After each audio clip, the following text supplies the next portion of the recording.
होगा हमारा। तो सबसे पहली जो सीढ़ी मुझे लगता है अभी तक के जीवन में जो मैं समझी है, उत्कृष्टता लाके अपने काम में महानता की तरफ बढ़ सकते हैं। एक उत्कृष्टता और दूसरा कृतज्ञता, जो उसे कहते हैं फीलिंग ऑफ ग्रेटिट्यूड, कि जो भी हमारे साथी सभी लोग यहाँ पे टीम की तरह हैं, सभी लोग काम कर रहे हैं एयरपोर्ट के संचालन के लिए, रखरखाव के लिए, सुरक्षा के लिए। सबके योगदान को समझें, उसको सराहें और कृतज्ञता महसूस करें। जब हम कृतज्ञ होते हैं किन्हीं भी लोगों के लिए, तब पहला तो एक ये होता है कि हम उनके काम को सराहते हैं, उसको रिकॉग्नाइज करते हैं।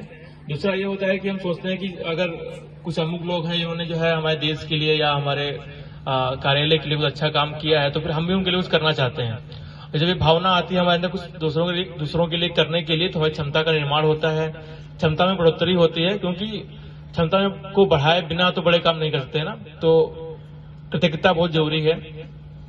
अब साहित्य में बात करना चाहूंगा कि साहित्य का अध्ययन कैसे जो है गणतंत्र को मजबूत कर सकता है।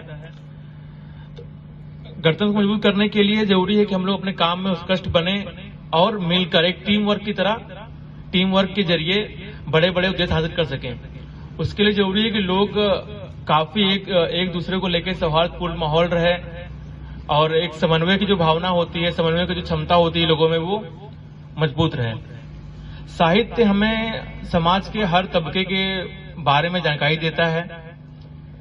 कितने तरह के तबके हमारे देश में हैं, उनकी जरूरतें क्या हैं, दिक्कतें क्या हैं, उनकी आकांक्षाएं क्या हैं, उनके मनोभाव कैसे हैं, कौन किस पृष्ठभूमि से आया है, किस क्षेत्र से आया है, उसके हिसाब से उसके मनोभाव निर्धारित होते हैं। तो साहित्य अध्ययन के जरिए हम काफी हद तक इस बात में सफल हो सकते हैं कि हम लोगों के मनोभाव समझ सकें और उसका उपयोग करते हुए, इस भावना का उपयोग करते हुए हम अच्छे से तालमेल बिठा के सबके साथ काम कर सकें।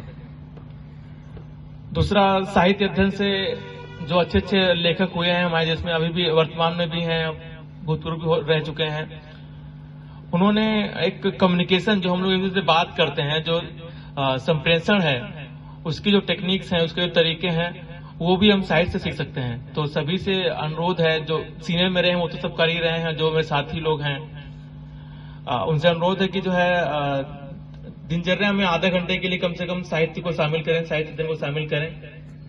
तो पहला तो जो मेरे साथी हैं, जो मेरे जूनियर्स हैं, और उनको एक तो ये कम्युनिकेशन की स्किल अच्छी होगी, दूसरा समन्वय स्थापित करने की क्षमता है वो बढ़ेगी, और जो सबसे अच्छा इससे जो बढ़िया फायदा होगा वो ये होगा कि जो घर के हमारे बच्चे हैं वो समझेंगे कि जो है पढ़ना केवल रोजगार पाने तक ही सीमित नहीं है, रोजगार से आगे भी बहुत कुछ मिलता है जो पढ़ने से मिलता है।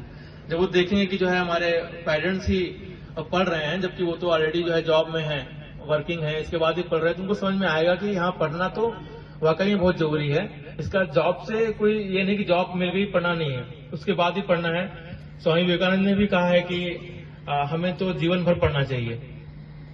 और फिर ऐसा करने पे क्या है, बच्चों को बाद में भी समझाना नहीं पड़ेगा कि जो है आपको ये बुक पढ़नी है, ये ऐसे करना है। फिर उनमें एक बार पढ़ने की ललक आ गई तो पहला तो स्वाध्याय जो होता है, सेल्फ स्टडीज को बोलते हैं, वो क्षमता उनके अंदर बढ़ेगी। उससे आज वो लिटरेचर पढ़ रहे हैं, कहानी पढ़ रहे हैं, उपन्यास पढ़ रहे हैं, कविताएं पढ़ रहे हैं, निबंध पढ़ रहे हैं, लेख पढ़ रहे हैं। कल जब उनको पढ़ने में मन लग गया, फिर टेक्निकल भी चीजें पढ़ेंगे, जो टेक्निकल एडवांसमेंट है हमारे देश का, उसमें योगदान दे पाएंगे।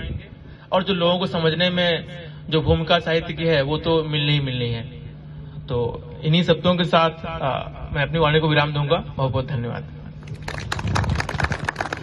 धन्यवाद लवकुश जी।